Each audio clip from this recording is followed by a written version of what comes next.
ધરમપુર ચોકડી ઓવરબ્રિજ પાસે નવા ડીમાર્ટની સામે ટ્રક ચાલકે બાઇકને અડફેટે લેતા અકસ્માત સર્જાયો।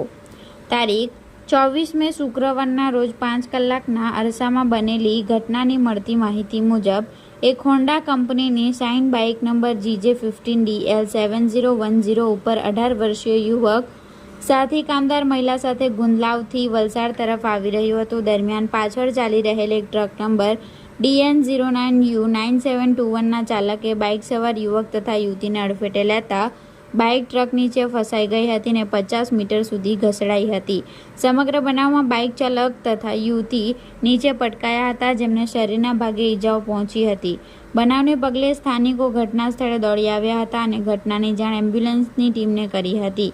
108 એમ્બ્યુલન્સની ટીમ તાત્કાલિક ઘટના સ્થળે દોડી આવી ઈજાગ્રસ્તોને સારવાર હેઠળ વલસાડની સિવિલ હોસ્પિટલમાં ખસેડ્યા હતા।